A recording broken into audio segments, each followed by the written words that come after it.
Hello guys, sa video na ito, yung motor natin kakabitan siya ng box. So before anything else guys, ito pala yung ilagay ng motor natin. At before ilagay yung box, kailangan muna tanggalin yung unang nakalagay dyan sa gilid, yung hawakan sa likod. At after matanggal, ilagay na natin ang bracket ng box. At sa nakikita nyo, sobrang ganda ng bracket ng box, sobrang tibay niya.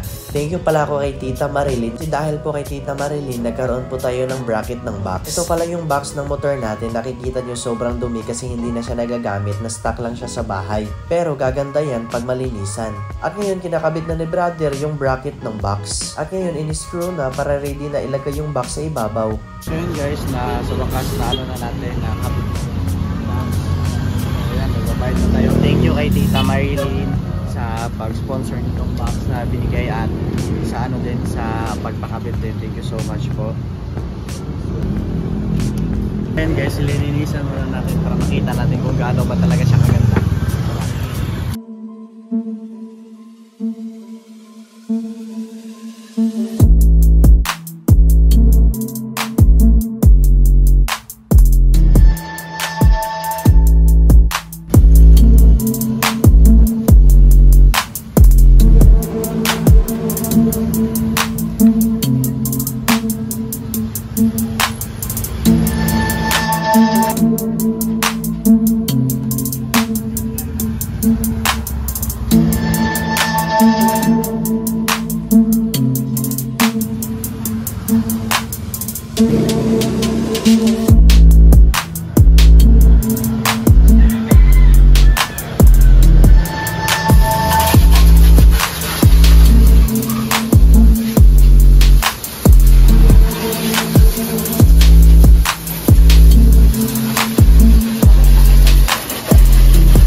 Thank you po kay Tita Marilyn dahil si Tita Marilyn po nagbigay nito.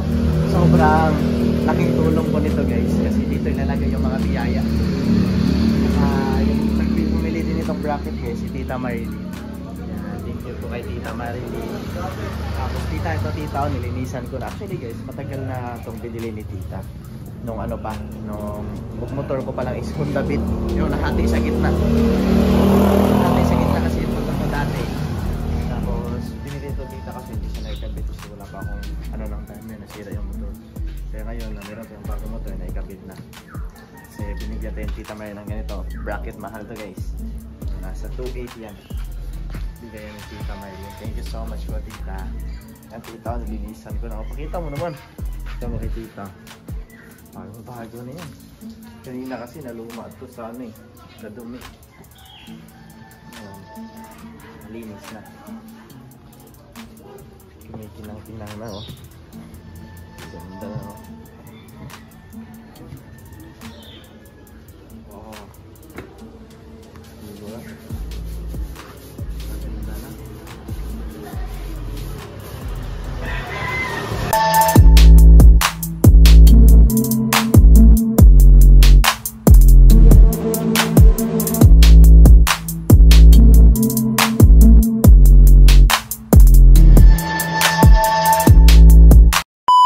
So yun guys, nandito tayo ngayon sa motor shop kung saan natin kinuha yung motor natin na ADV. At ito yung papers niya guys at receipt, ang patunay na every month tayo nagbabayad ng motor natin. Thank you po kay Sir Carlos kasi si Sir Carlos po yung nagbayad ng monthly ng motor natin na ADV. Ma-monthly po si Sir Carlos dito sa motor natin ng 10,000 every month. Thank you so much po Sir Carlos. Sobrang na-appreciate ko po. At ng Chan TV family yung tulong nyo. Isang malaking tulong po to para sa akin Sir Carlos kasi wala po akong magagamit na motor ngayon. At dahil sa tulong niyo Sir Carlos, nagkaroon po ako ng motor na magagamit ko sa pagba-vlog. Ito po yung date Sir Carlos, October 3, 2024. Nakakuha din po tayo ng rebate ngayon kasi nga maaga tayo nagbayad at hindi tayo late.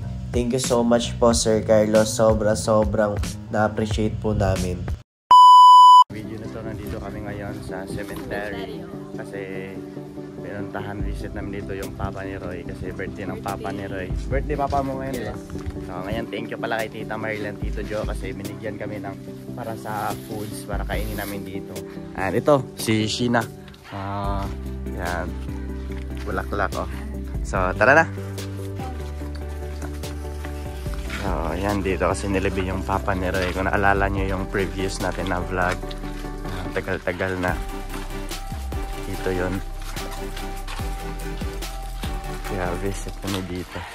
Kasi sabi ng papa niya, pag birthday daw niya, dapat daw punta daw kami doon.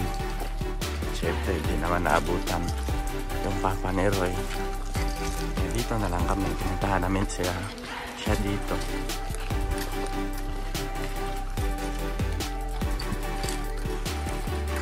Kasi gano'n naman talaga yung buhay. Di natin alam kung hanggang kailan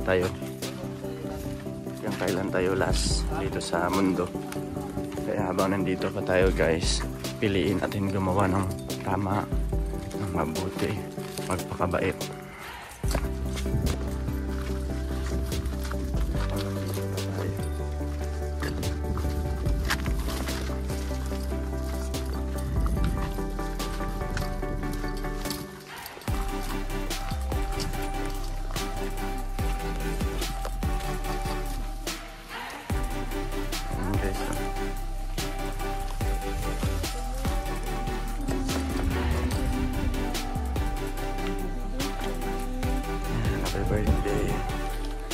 Birthday kay papa ni Roy. Ito po yung mama ko. Yan, yung nasa baba. Litsi G. Dabalas. Yun pa, mama mo. Yeah, yung lola ko, yung sa itaas. Pinakadulo. Yung Dabalas. Yung Pipito. Hindi ko alam. Ano mo kilala yan? Kaliwat. Kamag-anak.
Happy birthday to you.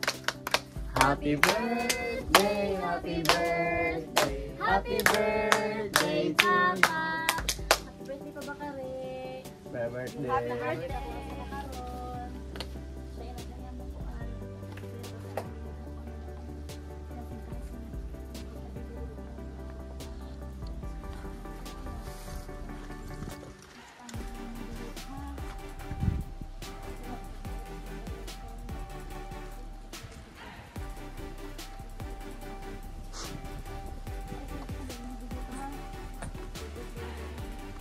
Bye-bye.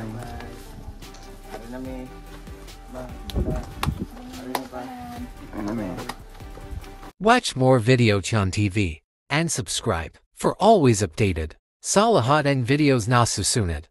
Thank you for watching. See you on next episode.